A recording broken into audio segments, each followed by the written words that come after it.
शुरू। समुंदर के किनारे ऊंचे पर्वत की अंधेरी गुफा में एक सांप रहता था। स्टॉप। समुंदर की तूफानी लहरें धूप में चमकती, झिलमिलाती और दिन भर पर्वत की चट्टानों से टकराती रहती थी। स्टॉप। पर्वत की अंधेरी घाटियों में एक नदी भी बहती थी। स्टॉप। अपने रास्ते पर बिखरे पत्थरों को तोड़ती, शोर मचाती हुई यह नदी बड़े जोर से समुंदर की ओर लपकती जाती थी। स्टॉप। जिस जगह पर नदी और समुंदर का मिलाप होता था, वहां लहरें धूप के जाग सी सफेद दिखाई देती थी। विराम। अपनी गुफा में बैठा हुआ सांप सब कुछ देखा करता। लहरों का गर्जन, आकाश में छिपती हुई पहाड़ियाँ, टेढ़ी मेढ़ी बल खाती हुई नदी की गुस्से से भरी आवाजें। स्टॉप। वह मन ही मन खुश होता था कि इस गर्जन तर्जन के होते हुए भी वह सुखी और सुरक्षित है। स्टॉप। कोई उसे दुख नहीं दे सकता। सबसे अलग, सबसे दूर वह अपनी गुफा का स्वामी है। स्टॉप। ना किसी से लेना, ना किसी से देना। स्टॉप।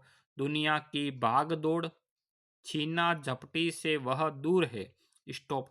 सांप के लिए यही सबसे बड़ा सुख था। स्टॉप। एक दिन एकाएक आकाश में उड़ता हुआ, खून से लथपथ एक बाज सांप की उस गुफा में आ गिरा। उसकी छाती पर कितने ही जख्मों के निशान थे। पंख खून से सने थे और वह अधमरा सा जोर शोर से हाफ रहा था। स्टॉप। जमीन पर गिरते ही उसने एक दर्द भरी चीख मारी और पंखों को फड़फड़ाता हुआ धरती पर लौटने लगा। स्टॉप। डर से सांप अपने कोने में सिकुड़ गया, किंतु दूसरे ही क्षण उसने भांप लिया कि बाज जीवन की अंतिम सांसें गिन रहा है और उससे डरना बेकार है। स्टॉप। यह सोचकर उसकी हिम्मत बंदी और वह रेंगता हुआ उस घायल पक्षी के पास जा पहुंचा। उसकी तरफ कुछ देर तक देखता रहा, फिर मन ही मन खुश होता हुआ बोला, क्यों भाई, इतनी जल्दी मरने की तैयारी कर ली? स्टॉप। बाज ने एक लंबी आह भरी, ऐसा ही दिखता है कि आखिरी घड़ी आ पहुंची है, लेकिन मुझे कोई शिकायत नहीं है। स्टॉप। मेरी जिंदगी भी खूब रही भाई, जी भरकर उसे भोगा है। जब तक शरीर में ताकत रही, कोई सुख ऐसा नहीं बचा जिसे न भोगा हो। दूर दूर तक उड़ानें भरी है, आकाश की असीम ऊंचाइयों को अपने पंखों से नाप आया हूँ। स्टॉप। तुम्हारा बड़ा दुर्भाग्य है कि तुम जिंदगी भर आकाश में उड़ने का आनंद कभी नहीं उठा पाओगे। सांप बोला, आकाश, आकाश को लेकर क्या मैं चाटूंगा? स्टॉप। आकाश में आखिर रखा क्या है? क्या मैं तुम्हारे आकाश में रेंग सकता हूँ? ना भाई, तुम्हारा आकाश तुम्हें ही मुबारक। मेरे लिए तो यह गुफा भली, इतनी आरामदेह और सुरक्षित जगह और कहाँ होगी। स्टॉप। सांप मन ही मन बाज की मूर्खता पर हंस रहा था। वह सोचने लगा कि आखिर उड़ने और रेंगने के बीच कौन सा भारी अंतर है। स्टॉप। अंत में तो सबके भाग्य में मरना ही लिखा है। शरीर मिट्टी का है, मिट्टी में ही मिल जाएगा। स्टॉप। अचानक बाज ने अपना झुका हुआ सिर ऊपर उठाया और उसकी दृष्टि सांप की गुफा के चारों ओर घूमने लगी। चट्टानों में पड़ी दरारों से पानी गुफा में टपक रहा था। सीलन और अंधेरे में डूबी गुफा में एक भयानक दुर्गंध फैली हुई थी, मानो कोई चीज वर्षों से पड़ी पड़ी सड़ गई हो। बाज के मुंह से एक बड़ी जोर की करुण चीख फूट पड़ी। आहा, काश मैं सिर्फ एक बार आकाश में उड़ पाता। स्टॉप। बाज की ऐसी करुण चीख सुनकर सांप कुछ सिटपिटा सा गया। एक क्षण के लिए उसके मन में उस आकाश के प्रति इच्छा पैदा हो गई जिसके वियोग में बाज इतना व्याकुल होकर छटपटा रहा था। स्टॉप। उसने बाज से कहा, यदि तुम्हें स्वतंत्रता इतनी प्यारी है तो इस चट्टान के किनारे से ऊपर क्यों नहीं उड़ जाने की कोशिश करते। हो सकता है कि तुम्हारे पैरों में अभी इतनी ताकत बाकी हो कि तुम आकाश में उड़ सको। स्टॉप। कोशिश करने में क्या हर्ज है। बाज में एक नई आशा जग उठी। वह दूने उत्साह से अपने घायल शरीर को घसीटता हुआ चट्टान के किनारे तक खींच लाया। खुले आकाश को देखकर उसकी आंखें चमक उठी। उसने एक गहरी लंबी सांस ली और अपने पंख फैलाकर हवा में कूद पड़ा। स्टॉप। किंतु उसके टूटे पंखों में इतनी शक्ति नहीं थी कि उसके शरीर का बोझ संभाल सके। स्टॉप। पत्थर सा उसका शरीर लुढ़कता हुआ नदी में जा गिरा।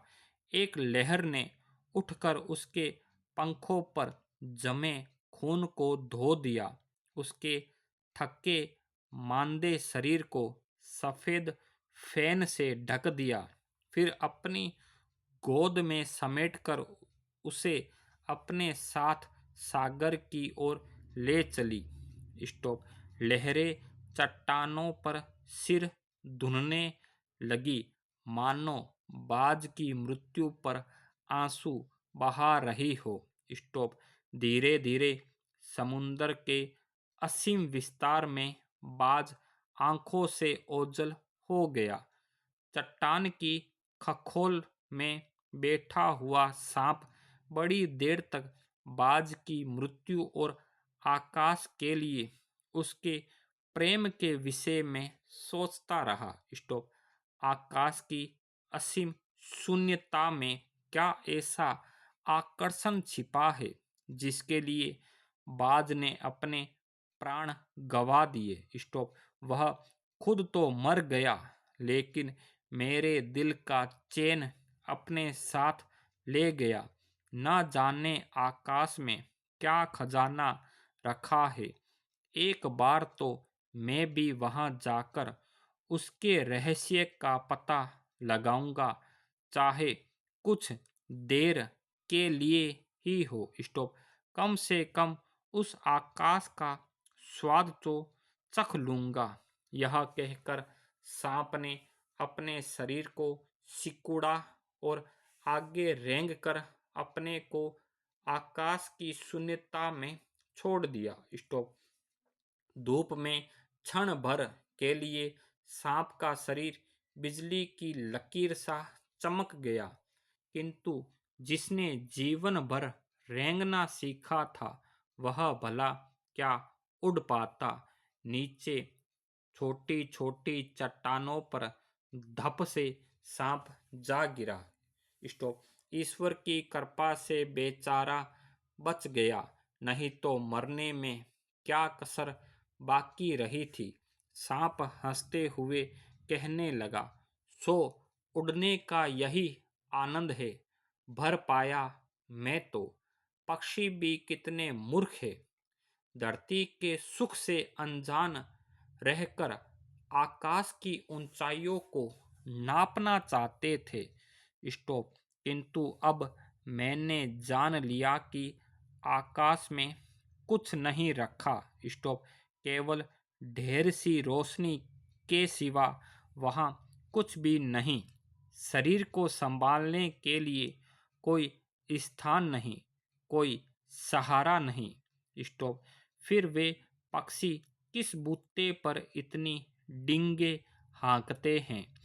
किस लिए धरती के प्राणियों को इतना छोटा समझते हैं? स्टॉप।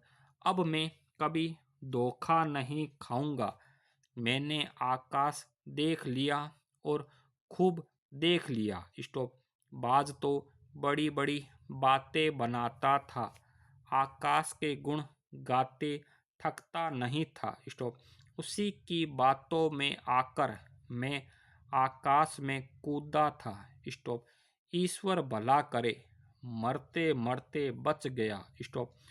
अब तो मेरी यह बात और भी पक्की हो गई है कि अपनी खोखल से बड़ा सुख और कहीं नहीं है। स्टॉप। धरती पर रेंग लेता हूँ, मेरे लिए यह बहुत कुछ है। स्टॉप। मुझे आकाश की इच्छा से क्या लेना देना? ना वहाँ छत है, ना दीवारें हैं, ना रेंगने के लिए जमीन है। मेरा तो सिर चकराने लगता है। स्टॉप। दिल कांप कांप जाता है। अपने प्राणों को खतरे में डालना कहाँ की चतुराई है? Full stop.